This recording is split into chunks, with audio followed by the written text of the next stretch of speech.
네, 여러분 반갑습니다.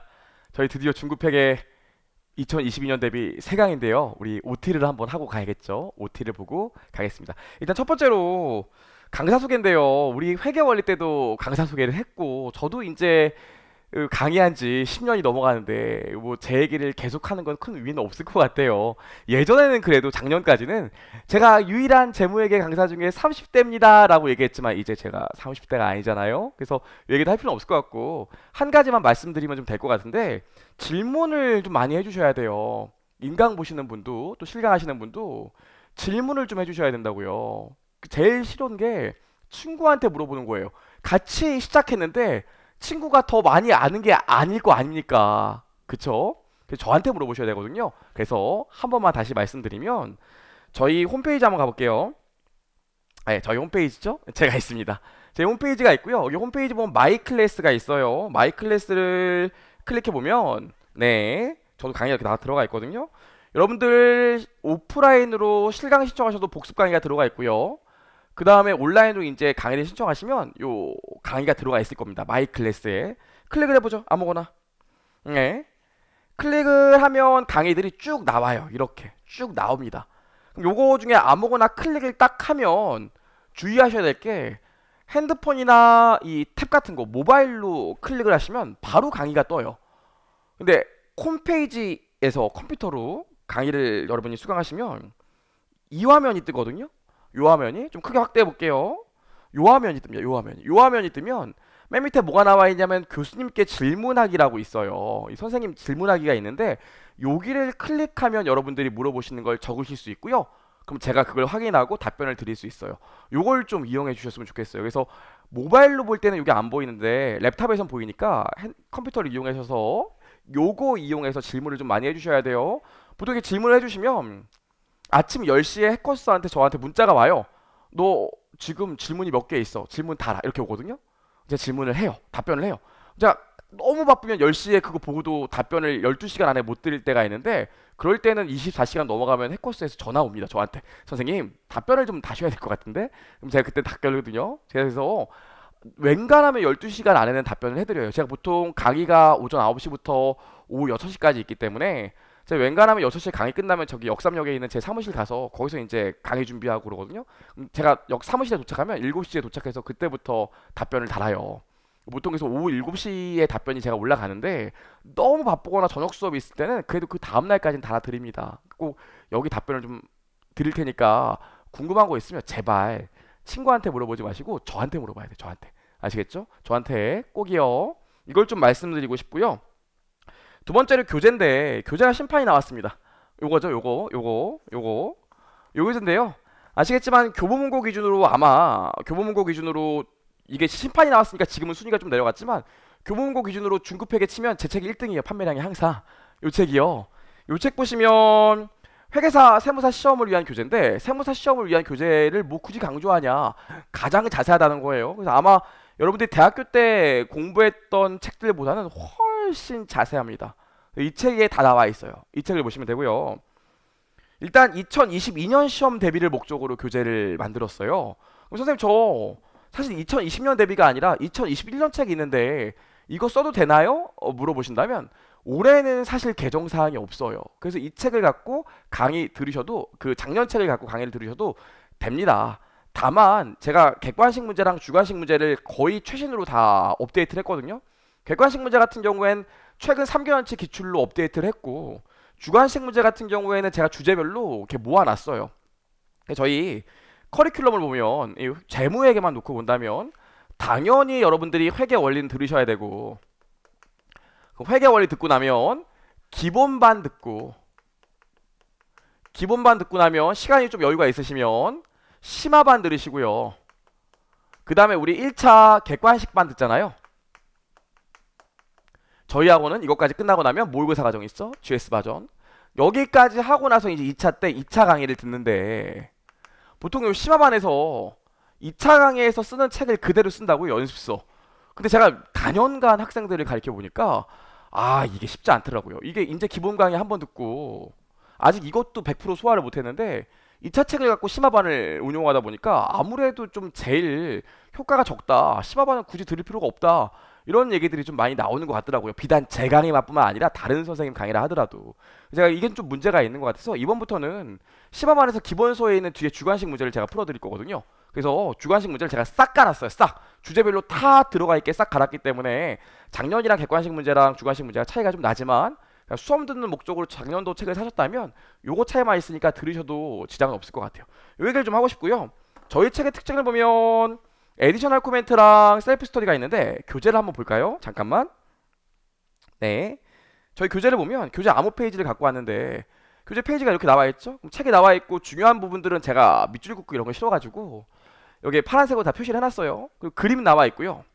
다음 페이지 보면 회계처리 나와 있고 특징적인 게 에디셔널 코멘트가 있는데 아무래도 저희가 수험세다 보니까 진짜 중급회계부터는 수험서다 보니까 회계원리처럼 주저리 서술을 할 수가 없어요. 여러분들이 중요한 포인트가 어딘지 놓치는 경향도 많고 저도 서술이 길은 건 싫어서 앞에 내용 정리는 저희 기준서에 나와 있는 내용들을 실어놨고요. 근데 이거에 대해서 좀 내용이 어렵다고 생각해서 부연 설명을 에디셔널 코멘트에 달아놨거든요. 부연 설명을.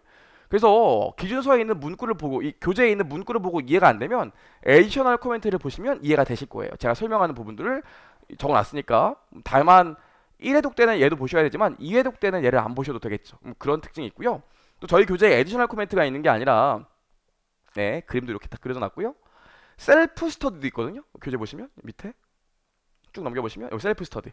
이 셀프 스터디는 저희가 단원별로 수업한 것 중에서 가장 중요한 것들을 모아놨거나 표나 그림 같은 거나 글씨로 모아놨거나 실제로 관련된 부분이 실제 시험에 OX 문제로 출제된 적이 있으면 그 OX 문구를 모아놨습니다. 이렇게요. 그래서 에디셔널 코멘트는 2회독 할 때는 안 보셔도 되지만 셀프 스터디는 2회독 할 때 꼭 보셔야겠죠. 뭐 이렇게 교재를 좀 모아놨고요. 조금 더 특징적인 걸 얘기해보면 저희 교재 좀 넘겨볼게요. 네, 좀 넘겨보시면 많이 넘기네. 자, 여기요. 여기요. 아이고, 너무 화내시겠다. 자, 보시면 핵심 빈출 문장이라고 있어요. 저희 회계사 시험도 세무사 시험도 재무회계 계산 문제만 나오는 건 아니거든요. OX 문제도 있습니다. OX 문제도 있기 때문에 시험에 나오는 문구들을 여태까지 제가 한 15년치 기출을 다 모아갖고 15년치 기출에서 시험 문제 나온 문구들만 제가 모아놨어요. 다른 책 같은 경우는 이걸 OX로 해놨기 때문에 여러분들이 본능적으로 틀린 것만 보고 넘어가는 경향이 있어서 저는 그냥 다 맞는 문구로 해놨습니다. 다 맞는 문구로. 그렇죠? 요게 단원별로 꽤 많이 있기 때문에 말문제 대비하실 때 별도로 앞에 있는 체형을 보시는 것도 좋지만 여기 핵심 비출 문구 요거 보시면 되게 저희가 제 교재는 구성해놨어요. 여기까지 보시면 되고요. 네, 좋아요. 여기까지요. 교재 저희 중급회계 얘기는 일단 여기까지 했고요. 그다음에 교재를 보시면 두 번째로 우리 봐야 될 게 교재가 하나 더 있습니다. 키핸드북이요. 야, 키핸드북은 또 뭐니 할 텐데 여러분 이 중급회계가 이 책만 있는 게 아니에요. 여기 뭐라고 써 있습니까? 1, 1이라고요. 2도 있어요. 이 1이 지금 770페이지인데 2는 840페이지 정도 되거든요. 그럼 두 개 더 하면 얼마입니까 이미? 이미 1500페이지가 가까이 된다고요. 그럼 우리가 나중에 이거 기본 강의 끝나고 나면 심화 강의 때는 기본서로 수업을 할 거니까 괜찮은데 객관식 강의나 2차 강의 되면 객관식 문제집이랑 2차 연습서가 또 있다고요. 그럼 세 권을 들고 다녀? 팔이 빠지겠죠. 그래서 여러분들이 나중에 1차 때랑 2차 때 공부할 때는 기본서를 다 들고 다니기 좀 힘드니까 그때는 이론이 요약되어 있는 것들을 좀 보시고 공부하는 게 편할 것 같아서 제가 요약서를 만들었어요. 요약서. 그래서 우리가 공부할 때 이제 전 시간 수업 내용을 복습할 건데 회계원리 같은 경우에 제가 필기도 막 해드리고 했잖아요. 전 시간 복습한 거. 똑같이 복습을 할 건데 중급회계는 회계원리보다 배우는 양이 더 많아요. 한 회차 때. 근데 그걸 또 필기하고 그러면 수업 시간을 너무 많이 잡아먹으니까 우리 항상 수업을 하고 나면 오늘이랑 다음 회차까지는 전 시간 복습을 안 할 겁니다. 양이 많지 않아서 배운 게 없어서 다음 회차부터는 우리가 이 키핸드북으로 수업을 할 거거든요. 뭐? 전 시간 복습할 때 오시면 전 시간 복습을 할 건데 키핸드북으로 할 거라고요. 그래서 키핸드북을 보시면 키핸드북 교재가요. 볼게요. 1장부터 이렇게 쭉 나와 있는데 쭉쭉 넘겨볼까요? 네, 쭉 넘겨보면 키핸드북도 이렇게 우리가 수업한 내용들이 나와 있어요. 그럼 우리 수업할 때 전 시간 복습할 때 키핸드북 요약서를 보면서 이렇게 중요한 부분들 제가 말하고 넘어갈 거라고. 여기 중요하죠. 여기 중요하죠. 뭐 여기 중요하죠. 표 보세요. 이렇게 얘기할 거고요. 뒤에 보시면 그림도 굉장히 많아요. 좀 넘겨볼게요. 네. 에디셔널 코멘트 셀프 스터디 다 있고 그림도 제가 굉장히 많이 그려놨습니다. 네, 이렇게 그림도 많이 그려놓고 하기 때문에 여러분이 이 복습하실 때는 키앤드북으로 저희가 수업을 복습을 할 거기 때문에 얘도 좀 갖고 계셔야 되고 계속 얘기하지만 요때랑 요때는 연수서가 너무 두껍기 때문에 이걸 들고 다닐 수가 없어서 제가 키앤드북으로 내용 요약을 수업하고 그 다음에 문제를 풀 거기 때문에 우리 중급회계 수업 들을 때도 키앤드북을 사셔서 같이 단권하시는 게 좋아요. 여기다 단권하시는 게 좋아요. 여기다 단권하시는 게. 그래서 웬간하면 공부하실 때 이 중급회계 책 사시고 키앤드북도 같이 갖고 계시면 도움이 되지 않을까 생각을 합니다. 두 권을 우리가 갖고 수업을 할 거라는 거 좀 아시면 될 것 같고요. 좋아요. 교재 얘기는 여기까지 했고요. 공부 순서가 있는데 회계 원리는 당연히 들으셨겠죠, 여러분. 회계 원리는요. 회계 원리 지금 안 듣고 나는 급한 마음에 중급회계부터 왔다. 돌아가셔야 돼. 회계 원리를 들었다는 가정하에 수업을 하기 때문에 회계 원리를 안 들으셨으면 안 돼요. 그래서 우리가 회계 원리는 들었다는 가정을 하고요. 중급회계 1이랑 중급회계 2를 공부할 건데 잠깐만 얘기하면 중급회계 1 같은 경우 보면 난이도 어떨까요? 난이도. 학습하는 난이도. 당연히 이게 좀 어렵습니다. 이거는 일반적으로 자산부채 자본이나 기본적인 회계 이론에 대한 얘기를 좀 많이 하기 때문에 우리가 실생활에서 한 번쯤은 접해봤던 얘기를 할 거라고요. 받아들이기 쉽죠? 근데 얘는 굉장히 특수한 회계들을 배운다고요. 스톡 옵션 받아보셨나요? 여기 지금 스톡 옵션 받았으면 저희가 이 공부를 안 하겠죠. 좀 굉장히 특수한 얘기들을 좀 많이 할 거기 때문에 접해보지 않았다고요. 처음 공부할 때 이게 좀 어려워요. 그렇습니다. 그쵸? 근데 실제로 시험을 보면 시험은 두 개가 비슷하게 나오거나 아니면 중급회계 2가 한두 문제라도 많이 나와요. 그렇습니다. 그럼 실제 시험 난이도는 어떻게 될까요? 시험 난이도를 보면 중급회계 1이 어려워요. 우리도 고등학교 때 공통수학이라고 요즘도 하나요? 일반 수학 배우고 미분적분 배우는데 미분적분은 다들 어렵다고 생각하기 때문에 사실 수능에서도 미분적분은 그렇게 어려운 문제들은 안 나오잖아요. 아닌가요, 요즘은? 저 때는 그랬거든요. 얘도 마찬가지예요. 중급회계 2는 모두 다 어렵다고 생각하기 때문에 중급회계 2는 모두 다 어렵다고 생각하기 때문에 시험은 중급회계 1이 문제가 훨씬 어려워요. 중급회계 2는 전형적인 게 나온다고요. 간혹가다 회계사 공부하시는 분들은 덜한데 세무사 공부를 하시는 분들은 중급회계 2를 버려야겠다 이런 분들이 있는데 회계사 시험은 중급회계 1, 중급회계 2에서 고르게 15문제가 나와요. 2차 때는 1차 때는 25문제가 고르게 나오고 그래서 버리시지 않는데 세무사 공부하시는 분들은 2차 때 중급회계 2가 잘 안 나온다는 잘못된 오해를 갖고 중급회계 2를 버리려고 하는 분들이 있는데 세무사 시험 최근에 4년 동안 중급회계 2만 나왔어요. 물론 바로 직전에는 중급회계 1도 한 문제 나왔지만 중급회계 2를 세무사 공부하시는 분도 잘하셔야 되고 회계사 공부하시는 분은 당연히 더 잘하셔야 돼요. 그렇습니다. 그래요. 이렇게. 그래서 우리가 이렇게 수업을 진행할 거기 때문에 이번 시간에 얘네들 공부를 좀 열심히 하셔야 된다. 요 생각을 좀 하셔야 되고 회계사 세무사 공통적으로 중급회계 1, 2는 열심히 하셔야 돼요. 아시겠지만 회계사 공부하시는 분도 세무사 공부하시는 분도 요 강의를 들으시면 돼. 중급회계 1, 2까지는 회계사와 세무사 내용이 완전 똑같아요. 여기까지 보시면 되고 그 다음에 제 강의 중에 중급회계 입문이 있거든요. 만약에 내가 이걸 충실히 들었다. 얘를 듣지 말고 얘를 먼저 들어야 되나요? 그렇진 않아요. 회계 원리를 충실히 제 강의를 들으셨으면 바로 여기로 오시면 돼. 중급회계 입문은 제가 회계 관련된 업무에 종사 중에 있습니다. 근데 이번에 회계사나 세무사 공부를 좀 해보려고 하거든요. 이런 직장인분들.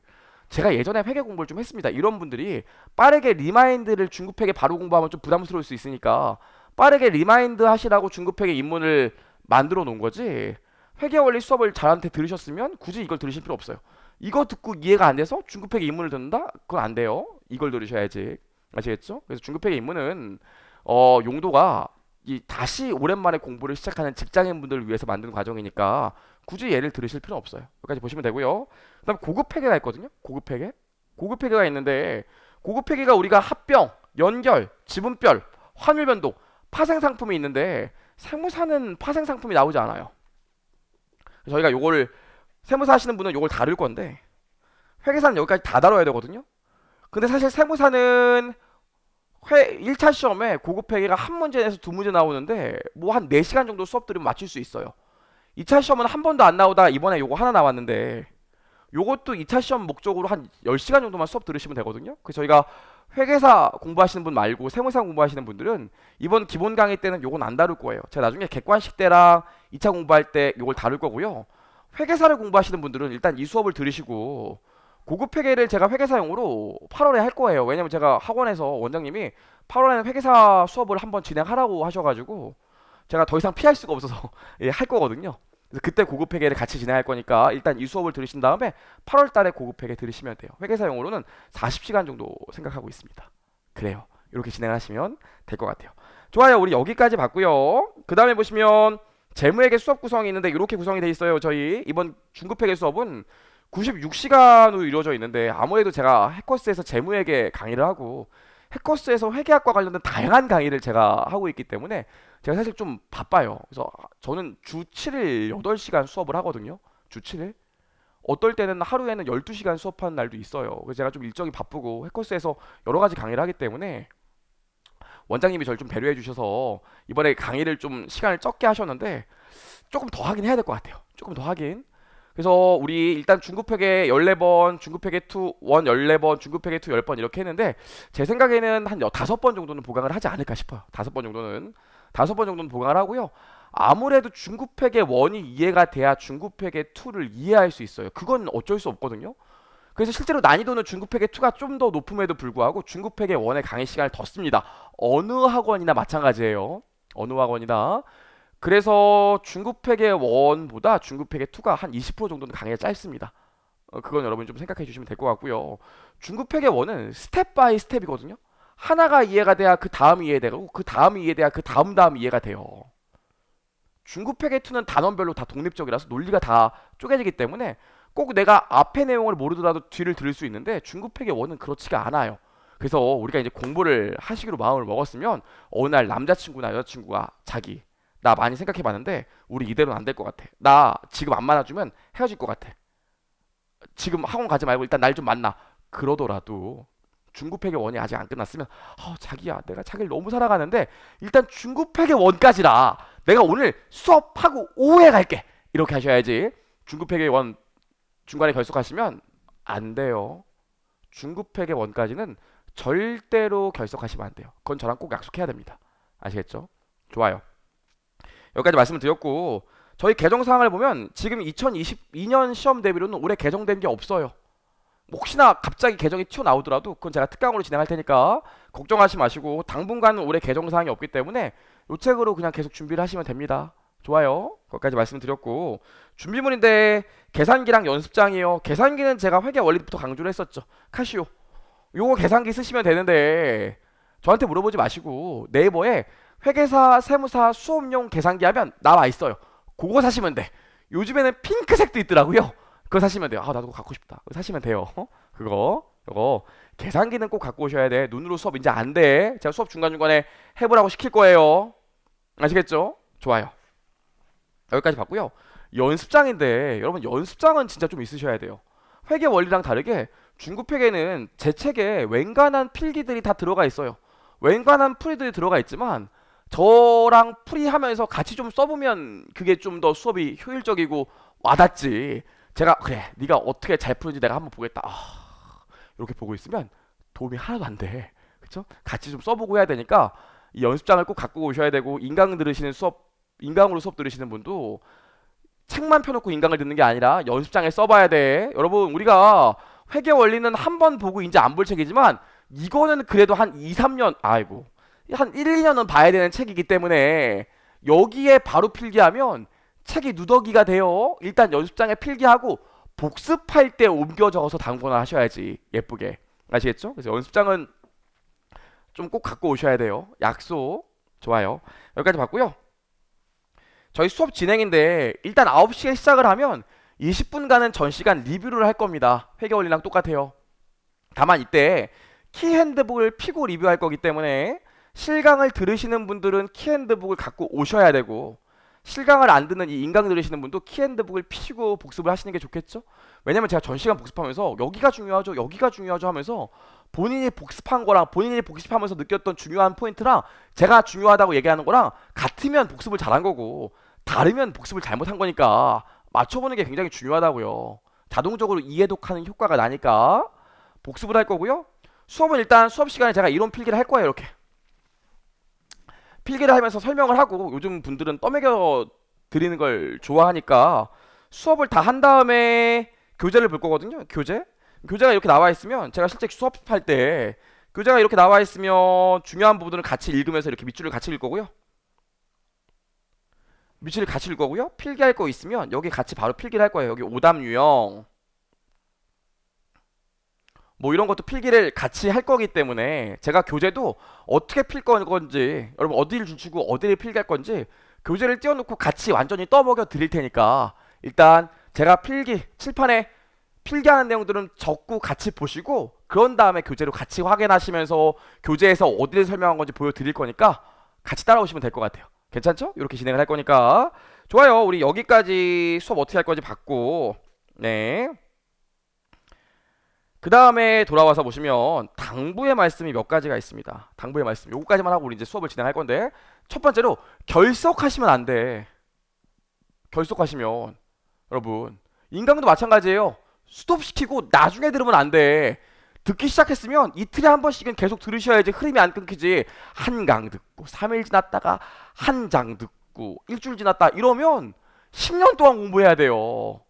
안 됩니다. 결석하시면 안 되고, 특히 이 실강 들으시는 분은 앞에 논리를 모르면 뒤에 논리를 당연히 모르기 때문에 중급회계 원이 끝날 때까지는 결석하시면 안 되고, 인강 들으시는 분도 중급회계 원까지는, 내가 중급회계 원까지는 이게 한 달 혹은 한 달 반 내에 완강한다 이런 생각 하셔야지, 중급회계 원을 막 강의 연장해서 막 5달 동안 들으시고 그러면 안 돼요.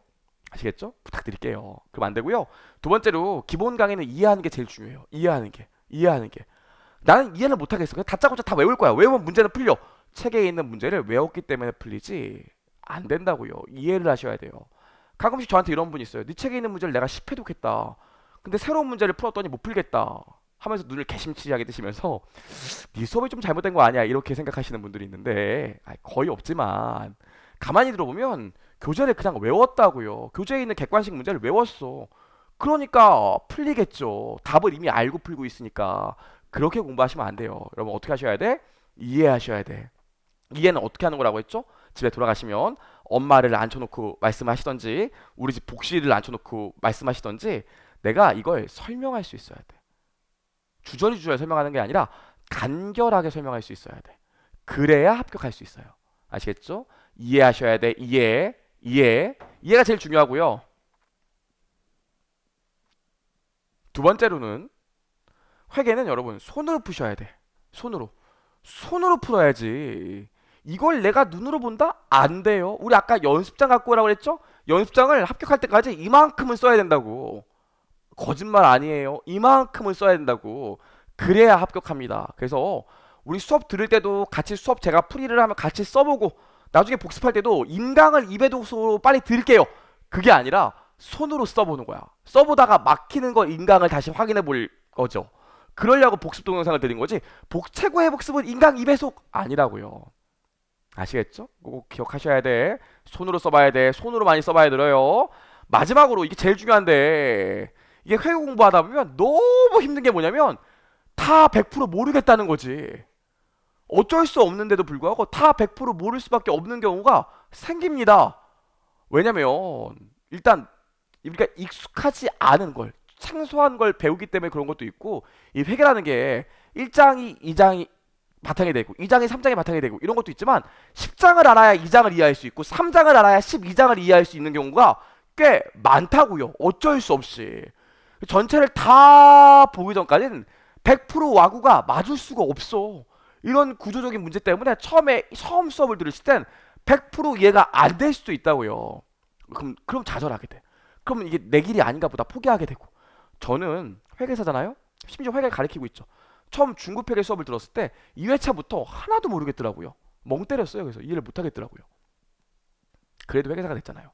포기만 안 하시면 돼. 그렇게 어려운 거 배우는 거 아니에요, 저희. 포기만 안 하시면 돼. 우직하게 하시면 되거든요. 인강 들으시는 분들도 마찬가지고 실강 들으시는 분들도 마찬가지고, 수업을 하다 보면 나는 모르겠는데 앞에 있는 애가 막 고개를 끄덕끄덕해. 그럼 나만 바본가 이런 생각이 드는데, 그분도 몰라요. 저랑 눈이 마주쳤으니까 끄덕끄덕 하는 거지. 걱정하지 마시고 여러분, 처음부터 100% 이해하는 사람들은 없으니까 내가 처음에 수업 들을 때 재무회계 내용이 100%라고 하면 처음에 수업 들을 때 이만큼 이해하고 두 번째 수업 들을 때 또 이만큼 이해하고 두 번째네. 두 번째 복습할 때 이만큼 이해하고 또 혼자 복습하면서 나저 이만큼 이해하고 또 복습하면서 이만큼 이해하고 이렇게 채워 나가는 거지 처음부터 100%는 이해하는 사람이 없습니다. 그래서 그런 거에 너무 스트레스 받지 않으셨으면 좋겠어요. 아시겠죠? 물론 제가 여러분 스트레스 안 받도록 충분히 가지치기를 하고 이건 나중에 할 겁니다. 이건 뒤에 가면 해요. 이렇게 얘기하고 가지치기를 하겠지만 그래도 가끔씩 스트레스 받고 나는 왜 빨리 이해하지 못할까? 다른 사람들은 수업한 거 시험 보면 금방 푸는 것 같던데 나는 왜 그렇지 못할까? 이러면서 좌절하시는 분이 있는데 그 좌절하는 학생 중에 한 명이 저였다고요. 근데 제가 회계사가 됐고 심지어 회계를 가르치잖아요. 그러니까 걱정하지 마시고 여러분 우직하게 따라오시면 돼요. 아시겠죠? 좋아요. 우리 여기까지 해서 OT를 마쳤고요. 이제 우리 바로 수업을 진행해 보도록 하겠습니다. 오늘은 우리 그냥 재밌는 얘기를 할 거예요. 교재를 좀 피시죠. 네. 교재를 피시면 1장에 회계의 의의가 나와 있습니다. 네. 네. 자, 교재를 피시고 저랑 재미난 얘기를 해보죠. 교재를 피시고 1장에 좋아요.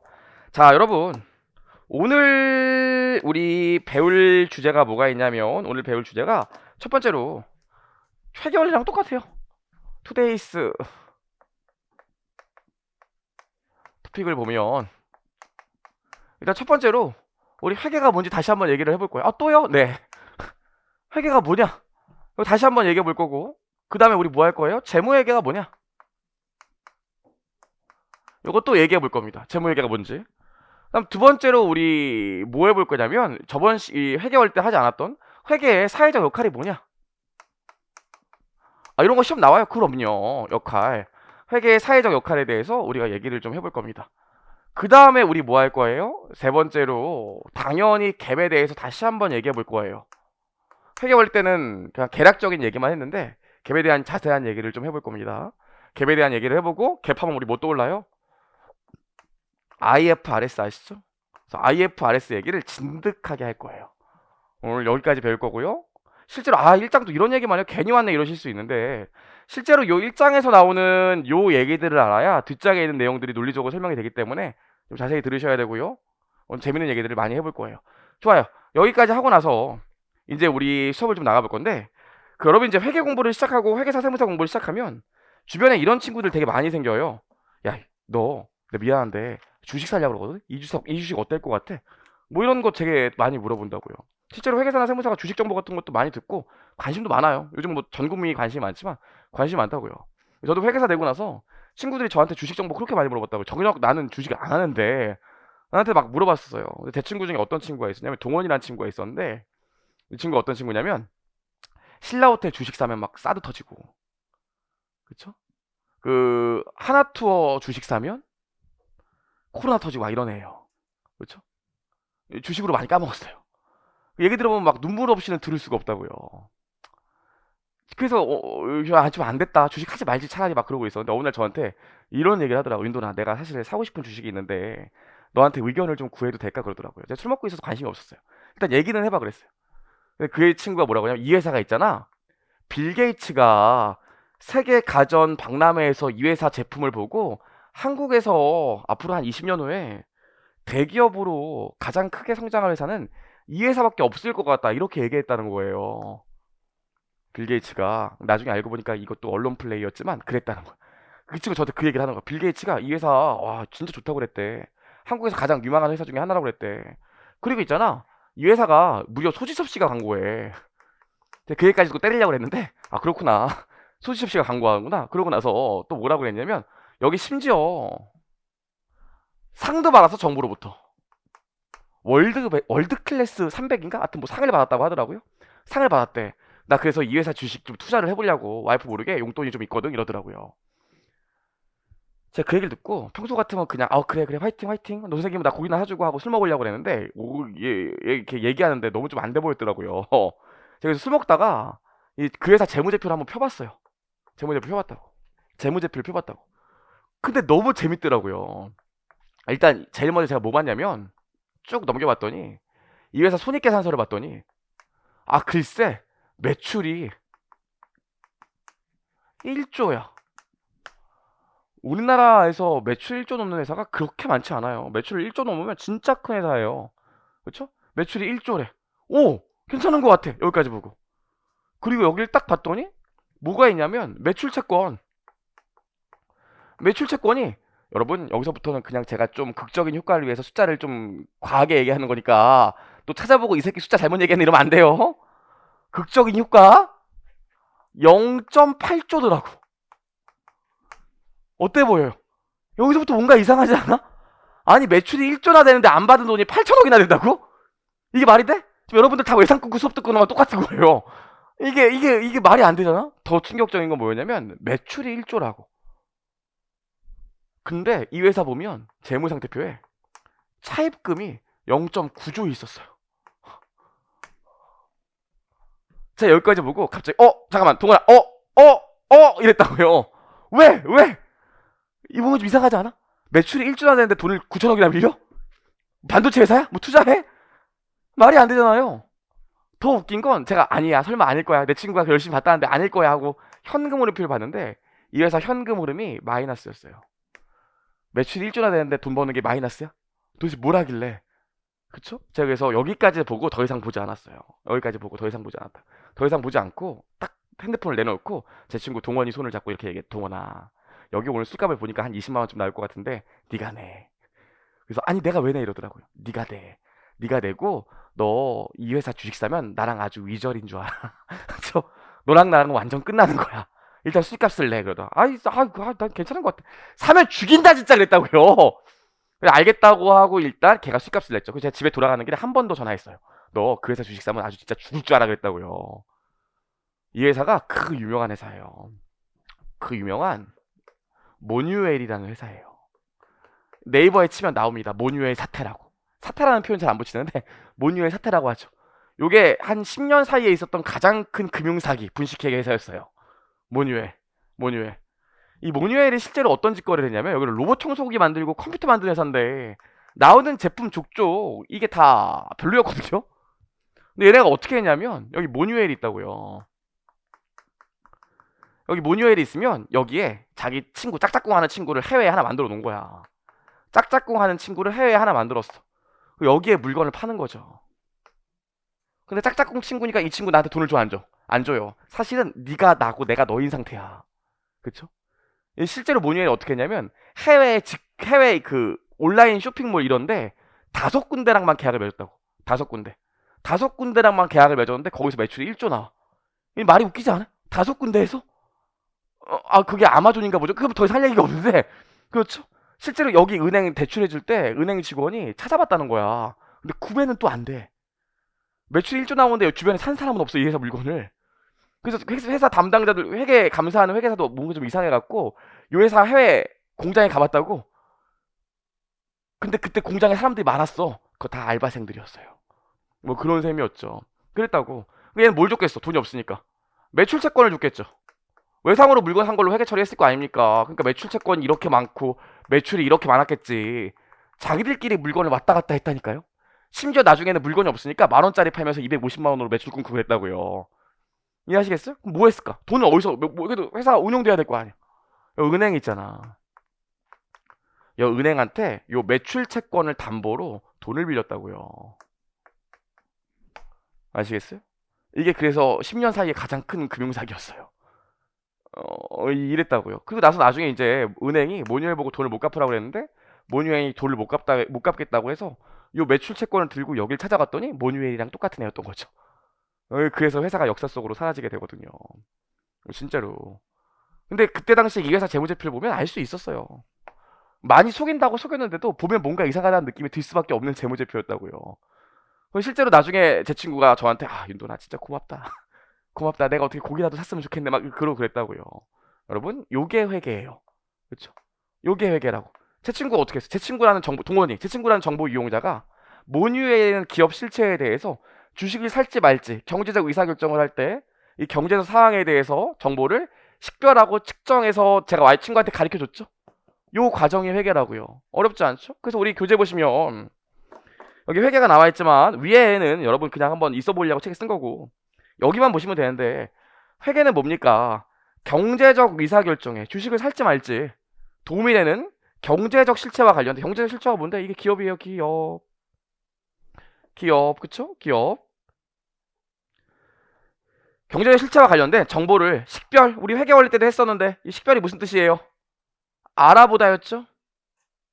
알아보고 측정해서 보고하는 과정 이걸 뭐라고 그런다고? 회계라고 한다고요. 그쵸? 보고할 때 어떤 수단을 이용한다고 그랬어요? 우리 회계 원리 때 얘기했었는데 보고할 때 어떤 수단을? 재무제표를 이용한다고 했었잖아요. 기억나시죠? 여기까지 보시면 되고 그래서 회계라는 게 정보 이용자의 경제적 의사결정에 도움을 주기 위해서 경제적 실체와 관련된 정보를 식별하고 측정하고 보고하는 과정이다 이렇게 나와 있는데 아 너무 말이 기네. 결국 회계가 뭐라는 거예요? 본인이 생각하시기에. 그쵸? 회계는 뭐라고? 유용한 정보를 제공하는 거예요. 그래서 밑에 뭐라고 나와 있을까 다시 한번 이러한 정의로부터 회계가 추구하는 목적은 유용한 정보를 제공하는 거다 나와 있죠. 유용한 정보를 제공하는 것이다. 자, 앞으로 회계는 뭐라고? 정보를 제공하는 거라고요. 저번에도 했던 얘기지만 좋아요. 여기까지 얘기했습니다. 그래서 우리 회계 원리 때 이런 얘기도 했었지. 회계랑 부기는 같다, 틀리다.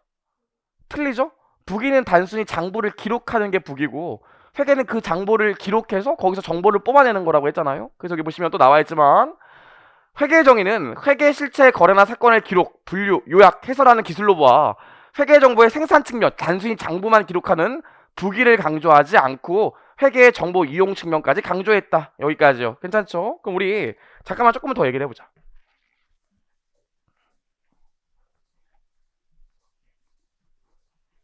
조금만 더 얘기를 해볼 건데 여러분 그 테슬라요. 테슬라 지금도 주가가 엄청나게 높잖아요. 그렇죠? 테슬라는 주가가 왜 이렇게 높을까? 지금 뭐 거의 뭐 천슬라, 이천슬라 막 그랬잖아요. 뭐 지금은 이제 액면 분할했기 때문에 뭐 천슬라, 이천슬라 그런 게 의미가 없어졌지만 액면 분할 안 했다면 테슬라를 진짜 만슬라까지 간다고 했던 사람들이 있다고요. 테슬라는 왜 만슬라까지 간다고 사람들이 그렇게 그랬을까요? 왜? 아 요즘 다 전기차가 대세잖아요. 저도 전기차 좋아요. 막 이래서 일단 테슬라를 보면 테슬라가 진짜 돈을 못 벌었었다고요. 계속 적자, 계속 적자였다고요. 차를 예약은 엄청 많이 받았는데 차를 그때까지 약속된 기간까지 수량을 못 맞춰. 차를 계속 못 만들었다고요. 테슬라 그게 제일 문제였거든요. 그러다 어느 순간 이제 안정화되면서 만들기 시작해, 팔기 시작해. 그 테슬라가 얼마 전에 뭐 했습니까? 4분기 연속 흑자를 냈죠.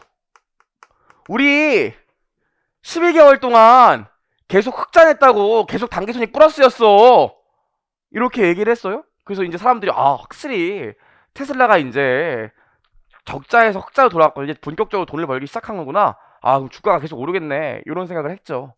근데 이거 말고도 뭐가 있냐면 결국 테슬라가 주가가 오르는 이유 중에 근본적인 이유가 뭐냐면 테슬라는 이걸 하고 싶다고요. 자율주행. 자율주행. 테슬라의 자율주행에 대해서 얘네가 진짜 기술이 진짜 다른 데보다 앞섰다 아니다 뭐 이런 의견들이 있지만 아무튼 테슬라를 만슬라로 보낼 수 있다는 그 사람들의 주된 주장이 뭐냐면 자율주행이라고요. 이제 이런 거지. 테슬라 차를 안 살 수는 있겠지. 테슬라 차를 안 사지만 소나타를 샀어도 야 나 어저께 소나타 뽑았어. 그래? 야 너 테슬라 깔았니? 아직 안 깔았어. 빨리 깔아. 야 자율주행 자율주행 어플은 테슬라지. 그래서 이제 자율주행 어플을 팔겠다는 거야. 아주 쉽게 얘기하면 비싼 값에. 그죠? 그럼 세계에 있는 모든 차들이 테슬라의 자율주행 어플을 깔게 하면 테슬라의 주가가 더 오르지 않겠냐 이런 얘기를 하죠. 그래서 지금 자율주행이 몇 단계까지 갔다 이런 얘기 하잖아요. 그렇죠? 여기까지. 그럼 봐봐요, 여러분. 이것만 회계 정보일까? 이것도 회계 정보일까? 그래서 뭐 일론 머스크가 자율주행 우리 거의 다 왔다, 도달했다. 조만간 모든 기업들의 자율주행 플랫폼은 다 우리 테슬라 걸로 통일될 거다 막 이런 정보를 얘기하는데 이것도 회계 정보야, 이것만 회계 정보야? 여러분 둘 다 회계 정보예요. 우리 회계에서 얘기하는 이 경제적 정보, 회계 정보라는 게 경제적 정보, 이 회계 정보라는 게 단순히 재무적인 정보만 얘기하는 게 아니야. 재무적 정보라는 게 뭐죠? 재무적 정보라는 게 적자가 아니라 흑자 냈다며 화폐 단위로 기록을 하는 거죠. 내가 올해 돈을 얼마 벌었다며 플러스로. 그래서 이거 화폐 단위로 기록할 수 있는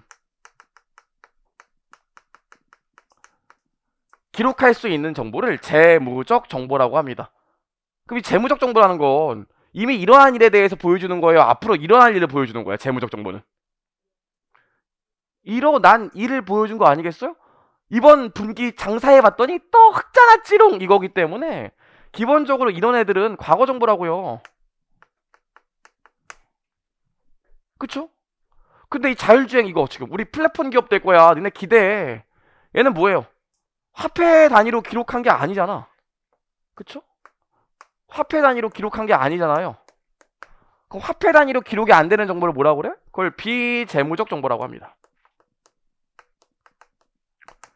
괜찮죠? 야, 우리가 이거 지금 자율주행 어플 성공해갖고 모든 기업들이, 모든 자동차 회사들이 우리 테슬라 어플을 깔기 시작하면 이제 게임 끝이야. 어떤 정보예요? 미래에 일어날 일에 대한 정보잖아요? 미래 지향적 정보라고요. 아이고, 메레레. 미래 지향적 정보라고요. 그래서 여러분들이 아셔야 되는 게 기본적으로 이 회계는 재무적 정보랑 과거 정보만 제공하는 게 아니라 비재무적 정보랑 미래 지향적인 정보도 포함돼요. 어렵지 않죠? 그래서 우리 첫 번째로 시험에 나올 수 있는 게 여긴데 읽어보겠습니다. 같이 줄을 크고 회계 정보를 아이고 네 회계 정보를 경제적 정보로 간주하여 재무적 정보 과거 재무적 정보와 과거 정보뿐만 아니라 비재무적 정보와 미래 정보도 뭐한다? 포함한다. 괜찮죠? 여기까지요. 그래서 AND야 AND. 만약에 문제에서 AND 회계 정보는 재무적 정보랑 과거 정보만 포함하지 비재무적 정보는 포함하지 않는다 그러면 틀린 얘기예요. 괜찮죠? 여기까지요. 좋아요. 여기까지 봤습니다. 여기까지 봤고요. 밑에 보시면 회계 보고 수단으로 주로 재무제표가 이용된다 이렇게 나와 있는데 여러분 여기 보시면 회계 보고 수단으로 재무제표가 이용된대. 그럼 이 재무제표가 뭔데? 이게 재무적 정보 아니겠어요? 그쵸? 근데 요즘엔 비재무적 정보도 회계 정보에 포함한다며. 그래서 거기 보면 뭐라고 나와 있습니까? 재무제표 위에 재무제표 이외의 정보 전달 수단을 포괄하는 재무보고의 개념으로 확정되고 있다 보이시죠? 그래서 예전에는 단순히 회계 정보하면 재무적 정보와 과거 정보인 재무제표에 대한 정보만 얘기했다고요. 어렵지 않죠? 근데 요즘은 비재무적 정보와 미래 정보까지 포함해.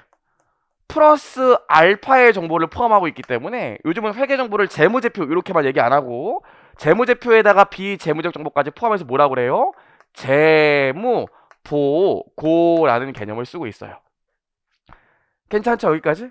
실제로 요즘 회계 이슈 중에 뭐가 있냐면 이 유럽이랑 미국 쪽은 단순히 이제 재무제표에 대한 정보만 주지 말고 니네가 지금 환경에 어떤 기여를 하고 있는지, 환경을 파괴하고 있지 않은지, 니네 기업의 지배구조는 투명한지 이런 것들에 대한 정보도 필수적으로 공시하도록 되고 있어요. 이제 변하고 있다고요, 점점. 그래서 좀 회계업계의 새로운 먹거리가 이거에 대해서도 회계사가 검증해야 된다 이런 얘기를 막 계속 하고 있다고요.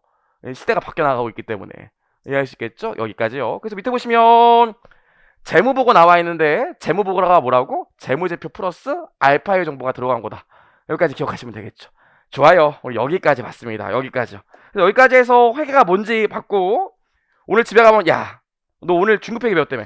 엄마가 알기로는 중급회계는 첫날이랑 회계원이랑 똑같을 텐데 또 회계는 무엇일까 해갖고 회계는 정보 이용자에게 유용한 정보를 제공하는 거 여기까지만 배웠지. 회계 그거 기껏해야 재무제표 아니니? 그럼 뭐라고 그러실 거예요? 오, 대박. 어떻게 알았어? 수업 들었어. 와, 쩐다. 이럴 거예요? 뭐라고 할 거예요? 저도 똑같은 생각이 이러시는 거예요? 엄마가 얘기한 것 중에 뭐가 잘못 말했어요. 회계는 유용한 정보를 제공하는 거 맞는데 회계 정보 제공한다는 게 결국 재무제표를 통해서 아니니? 아니, 요즘에는 재무제표 플러스 알파에서 재무보고를 제공한다고 생각하시면 된다고요. 아시겠죠? 좋아요. 여기까지 해서 회계 의의까지 봤고요. 그럼 이제 우리 뭐 해볼 거냐면 이제 선생님 50분 지났으니까 좀 쉬어요. 그렇겠지만 이제 중급회계이기 때문에 50분 정도 수업하진 않아요. 좀 더 하지. 그래서 우리 이제 뭐 할 거냐면 본격적으로 회계에 대한 얘기를 하기 전에 이 동영상 보시는 분도 마찬가지고 제가 사실 회계 원리를 예전에 배웠는데 일단 호기롭게 중급회계 먼저 들어보려고요 하시는 분 있으면 지금부터 제가 설명하는 걸 듣고 이해가 되시면 회계 원리를 안 들으셔도 되고 지금 들었는데 이해가 잘 안 돼. 그럼 회계 원리를 들으셔야겠죠. 우리는 지금 7강 붙는 분들은 회계 원리 바로 들었으니까 저랑 회계 원리 복습을 좀 해볼 겁니다. 뭐 할 거냐면 회계 순환을 할 거예요. 회계 순환을. 잠깐 화면을 끄고 회계 순환을 좀 보자.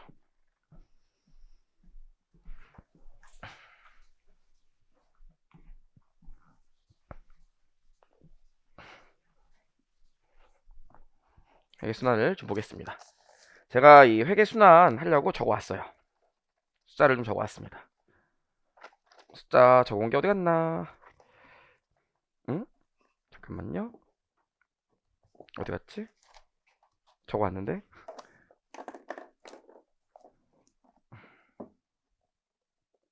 응? 응? 없네? 그냥 제가 써볼게요, 그럼. 자, 지금부터 제가 쓰는 거 보시면 되는데, 이 회사가 X 1년 초에 현금 100원을 출자 받았대요. 그럼 어떻게 되지? 현금 100원이 오고,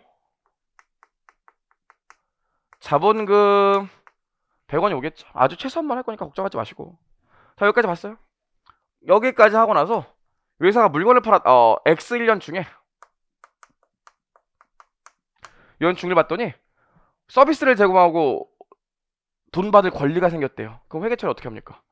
여기 매출 채권 또 100원이 오고요. 여기 현금. 아이고.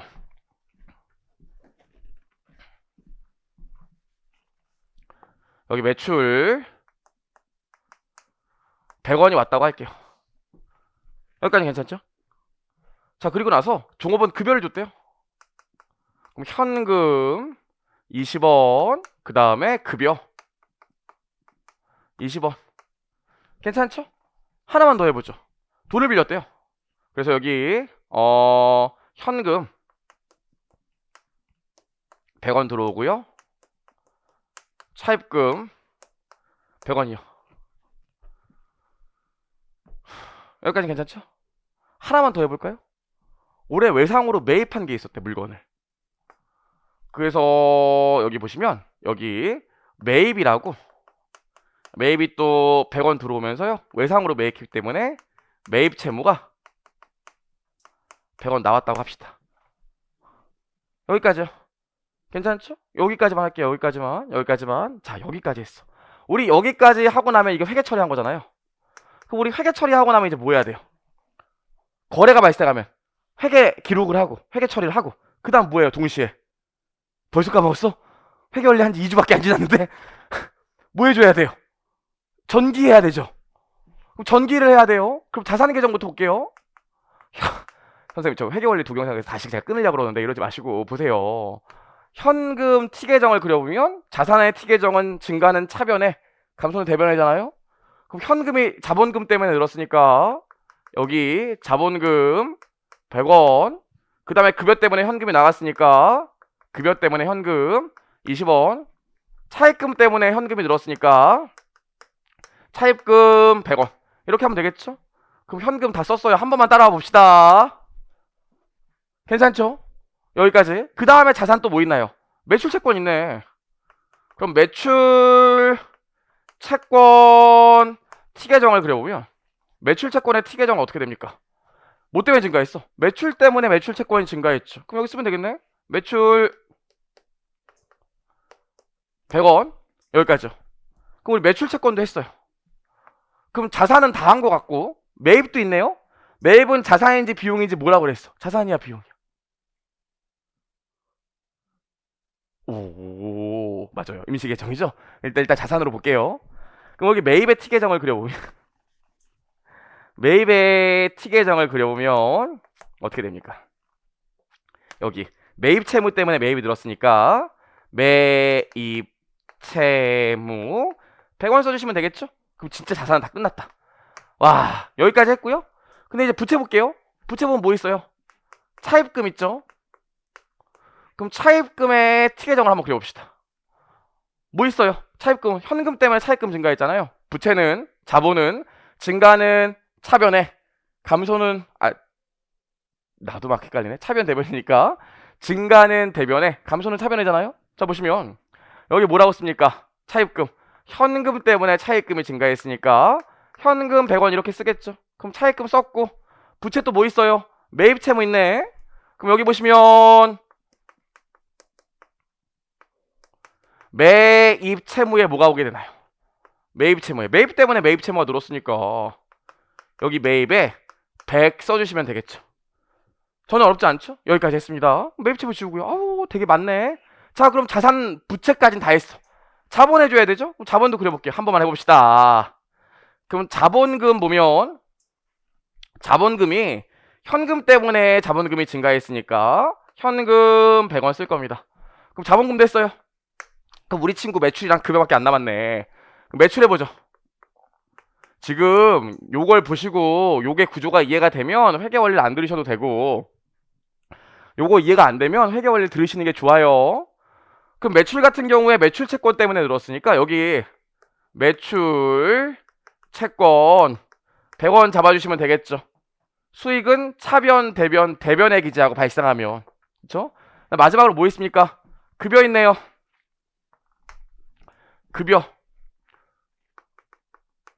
그럼 급여.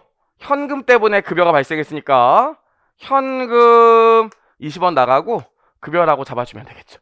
괜찮죠? 전기까지 했어. 여기까지 기중에 하는 거지. 여기까지 기중에 회계처리를 하다가 드디어 빠밤. 12월 30일이 됐어요. 그럼 12월 30일이 되면 지금 거래, 분기하고 전기했으니까 12월 30일 되면 뭐 해줘야 돼요? 그쵸? 시산표 만들어야겠죠? 이제 회계처리 그만해! 그럼 티계정 이제 스탑! 그래서 자산에 잔액을 쓰고, 잔액 얼마입니까? 180원. 잔액 얼마예요? 100원. 여기 매입 잔액 얼마야? 100원. 차입금 잔액 100원. 매입 채무 잔액 100원. 자본금 잔액 100원. 이렇게 자산부채 자본에 잔액을 쓰고 이제 뭐 해줘야 됩니까? 그쵸? 수익과 비용에 총액을 기재해야겠지. 그럼 여기 얼마? 총액 100. 여기 총액 20 쓰면 되겠지. 아, 했네. 그럼 자산부채 자본에 잔액과 수익과 비용의 총액을 끌고 오면 되니까, 자, 우리 뭐 만들어 봐야 돼요? 수정전 시산표 만들어 봐야 되죠. 여기 수정 전 시산표 만들어 보면, 선생님 이거는 왜 중급회계 책이 없어요? 아니, 이거 회계원리 내용인데 중급회계 책이 왜 넣었니? 보실게요, 여러분. 보시면 여기 어떻게 됩니까? 현금 180. 여기 매출 채권 얼마? 100. 그 다음 매입 얼마? 100. 그 다음 우리 부채 차입금, 아이고 힘들어, 100. 그 다음 우리 매입 채무 얼마요? 100. 자본금 얼마? 100. 여기까지 했습니다. 잠깐만 쉬고. 자, 어떻게 돼요? 수익에 매출 얼마입니까? 매출 100이죠? 그리고 마지막으로 여기 뭐 들어가? 급여 20 들어가면 수정전 시산표가 완성이 되죠. 두근두근. 수정전 시산표의 가장 큰 기능, 시산표의 가장 큰 기능이 뭐라고 그랬어요? 시산표의 가장 큰 기능이 뭐라고 그랬어요? 일단 오늘 들어가시고 우리가 7월 달에 회계 원리가 또 올려요. 그때 듣고 오시면 될 것 같아요. 자, 농담이에요. 어떻게 돼요? 자기 검증 기능이 있다고 그랬죠? 시산표의 가장 큰 특징이 뭡니까? 대차 차익이 맞아야 된다고 그랬잖아요. 그럼 여기 보시면 얼마? 400. 여기 얼마예요? 400이죠. 잘했네. 대차 맞았어요. 오케이. 여기까지 했습니다. 여기까지 하고 나서 우리 뭐 해줘야 돼? 수정전 시산표까지 만들고 나면, 회계원리 수준에서는 수정전 시산표까지 하면 재무제표를 현금 기준에 따라 작성했다고 그랬잖아요. 그럼 이제 우리 뭐 해줘야 돼? 발생 기준으로 바꿔줘야 되니까, 발생 기준으로 수정할 사항이 있거나 회사가 잘못한 회계 처리가 있거나 공정가치 평가를 해야 되는 게 있으면 그런 거에 대한 회계 처리를 해야 된다고 그랬죠. 그걸 뭐라고 그랬어요? 결산 수정분계라고 했습니다. 결산 수정분계요. 그럼 우리 이렇게만 할게요. 첫 번째로 뭐가 있었냐면, 올해 돈은 안 줬지만 차입금에서 10원의 이자 비용이 발생했대. 괜찮죠? 차입금에서 이자 비용 10원이 발생했대. 그럼 결산 수정분계 어떻게 돼요? 결산 수정분계 어떻게 됩니까? 10원만큼 이자 비용을 줘야 될 의무가 생겼으니까 계정명이 미지급 비용이라고 그냥 쓸게요. 미지급 이자라고 안 하고 미지급 비용 10원. 반대쪽에 모아요. 이자 비용 10원 오겠죠. 자, 두 번째로 올해 매입한 재고자산이 얼마 있었는데 하나도 안 팔렸대. 하나도 안 팔렸대. 그럼 이제 어떻게 주셔야 돼요? 우리 재고자산 폐기처리 배웠잖아요. 매입이라는 계정이 뜨는 순간 뭘인 걸 알 수 있어? 실질 재고조사법인 걸 알 수 있죠. 하나도 안 팔렸대. 올해 기말 재고가 하나도 안 팔려서 100이래요. 원래 일부 팔렸다고 해야 되는데 그럼 폐기처리 복잡해지니까 그냥 안 팔렸다고 할게요. 그럼 나 뭐만 해주면 돼? 매입 100 지우고 재고자산으로 100 갈아 끼면 되겠죠. 자, 이렇게 수정 전 시산표에서 결산 수정 분괴를 했어요. 그럼 날 봐요. 일단 티계정이 몇 개 더 생기지. 티계정이 일단 몇 개 더 생기는데 뭐가 생깁니까? 미지급 비용이 생겨야 될 거 아닙니까?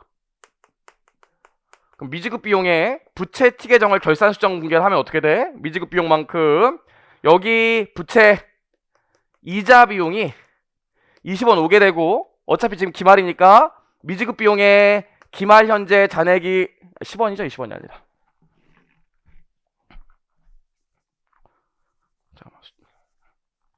여기 이자 비용이 10원이 오가 되고 반대쪽에 뭐가 와? 잔액이 10원이 오게 될 거예요. 괜찮죠? 좋아. 요거 했어. 뭐 해줘야 돼? 손익계산서. 이자 비용 계정 만들어야겠죠. 그럼 이자 비용 어떻게 돼요? 이자 비용 미지급 대용 때문에 발생했으니까 이쪽에 미지급 비용으로 이자 비용 10원 발생했고 올해 끝났으니까 여기 뭐가 와요? 올해 이자 비용 총액으로 10원이 오게 되죠. 괜찮죠? 여기까지요. 그 다음 우리 또 뭐 해줘야 돼? 매입 없애야지. 야 미안한데 너 잔액 100이 아니라 재고자산으로 갈아 껴지는데? 재고자산 100 때문에 매입이 감소하는데? 그럼 어떻게 돼? 매입은 이제 어차피 양쪽의 합이 똑같으니까 잔액이 없겠지. 매입 지워지고 마지막으로 뭐 만들어주시면 돼요?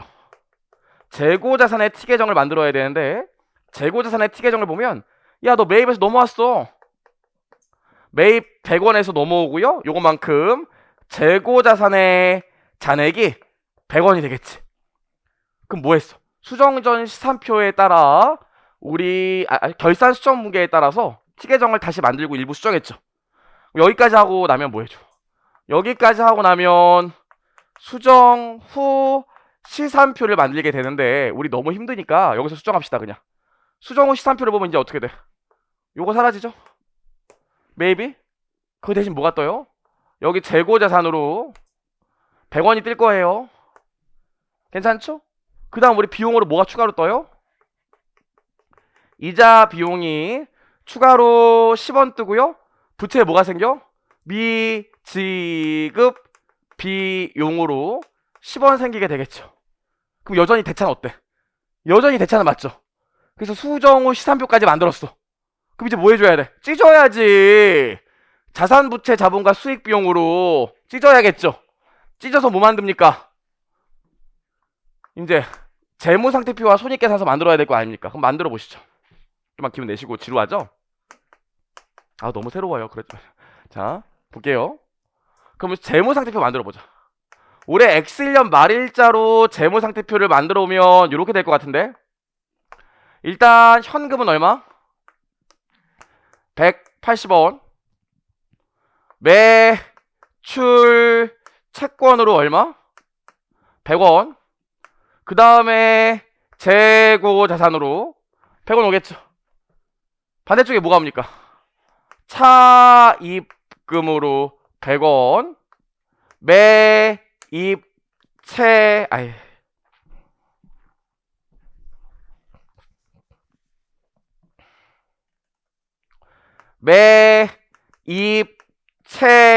매입채무로 얼마? 100원. 그 다음에 미지급 비용으로 10원. 반대쪽에 뭐가 와요? 자본금으로 100원. 이렇게 오겠죠. 괜찮죠? 여기까지는. 그 다음에 손익계산서 만들어 볼게요. 손익계산서 만들어 보면 매출로 얼마? 200. 그 다음에 급여로 얼마? 20. 그 다음에 이자 비용으로 얼마? 15죠. 괜찮죠? 여기 얼마야? 다 더하면 380. 그쵸? 여기 다 더하면 얼마예요? 여기 더하면 310이죠. 70이 비네. 여기 200인데 여기 30이니까 70이 B죠? 축하드려요. 그쵸. 수업을 집중하고 계시네. 자, 일부러 확인해 보려고 했어요. 여기까지 괜찮죠? 대차가 안 맞아. 이상하네. 시산표까지는 대차가 맞았는데 왜 찢으니까 안 맞지? 왜 찢으니까 안 맞아요? 그쵸. 단기순이익이 숨어있기 때문이죠. 그래서 지금 단기순이익이 얼마 있는 겁니까? 70 있는 거고, 요 단기순이익이 어떻게 돼? 자본 내에 이익 잉여금이라는 항목으로 70 가게 된다고 했었죠. 여기까지. 와, 그럼 우리가 거래에서 전기하고 수정전 시산표, 결산 수정 분기하고 수정 후 시산표까지 만들어서 재무상태표랑 IS까지 만들어 봤네. 여기까지 하면 끝이죠. 마지막으로 뭐 해줘야 돼요? 장부 마감을 해줘야 돼. 제일 중요한 얘기지.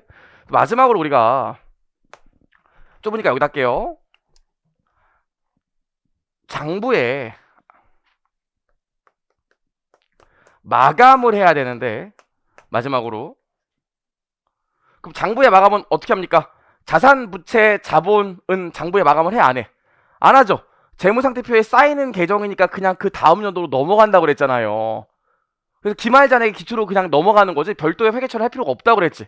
정확히 얘기하면 여기 뭐라고 그랬어요? 요 기말 잔액들이 다음 연도 기초로 넘어간다고 그랬잖아요. 기억나시죠? 하지만 수익과 비용 어떻게 줘야 돼?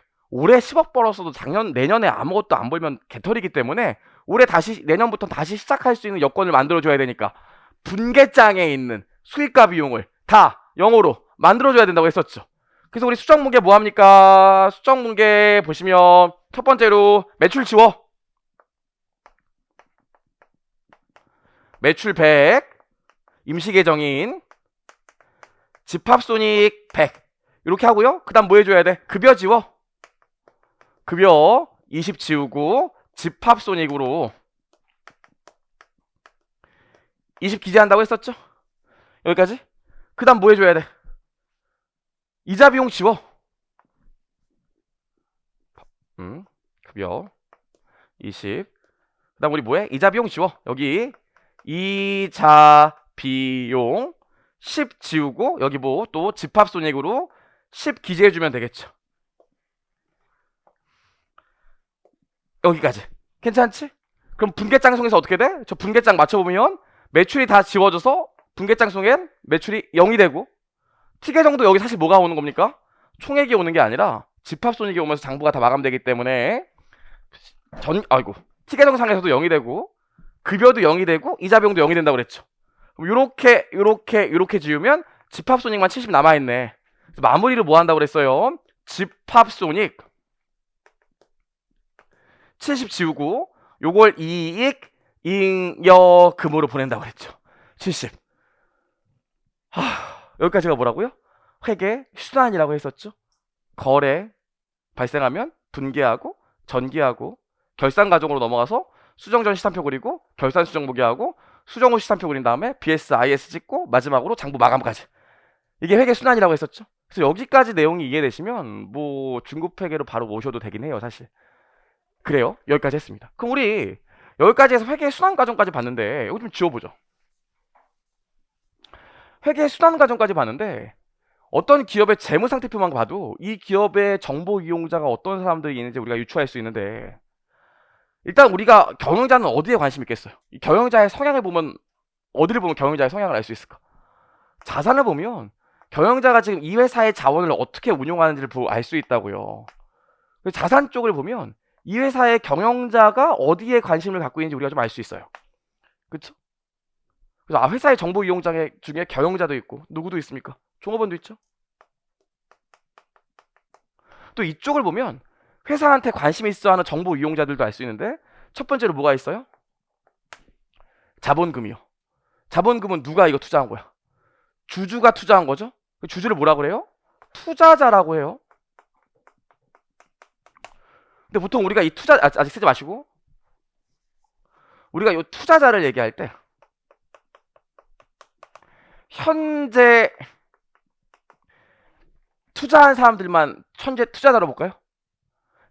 제 친구가 바이오 쪽에서 일하는데 제 친구가 옛날에 저한테 투자했던 한 5년 전에 추천했던 주식이 있어요. 뭐 이미 다 끝난 얘기니까 뭐 얘기도 될 것 같은데 지금은 여러분들 뭐 어차피 돈 있어도 뭐 사기가 비싸요. 그 뭐 어떤 회사가 있었냐면 이 툴젠이라는 회사가 있었거든요. 툴젠. 투루젠 말고 툴젠. 여기가 뭐 하는 회사냐면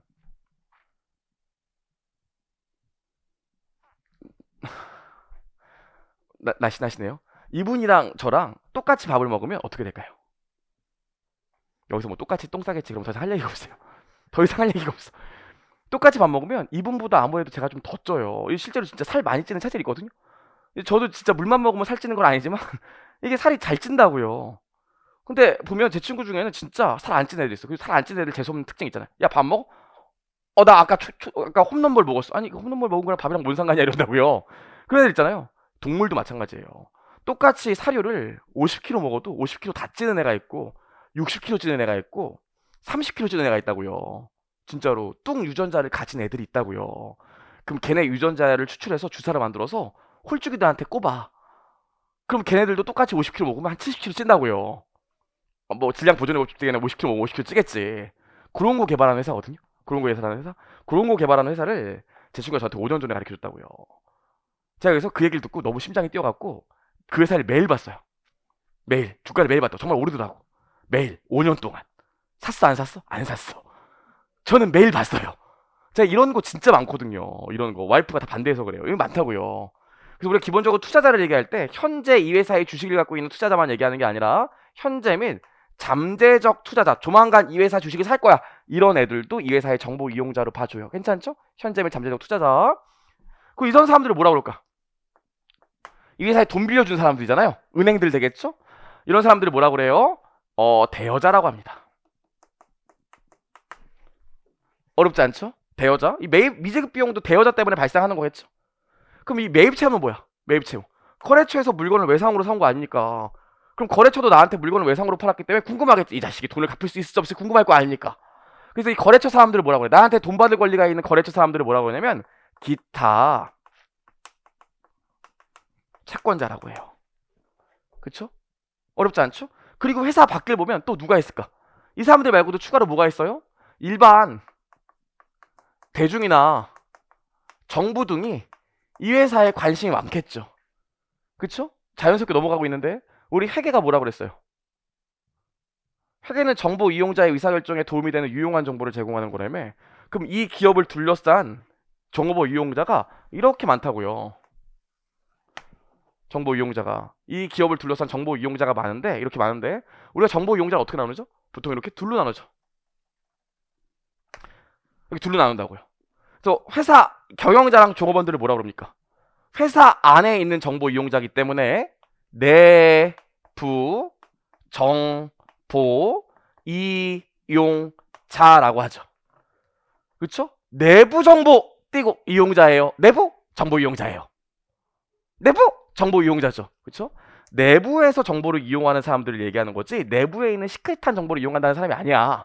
내부 정보 이용자겠죠? 얘네들을 뭐라고 합니까? 이 회사 밖에 있는 사람들. 회사 밖에 있는 사람들을 외부 정보 이용자라고 하죠.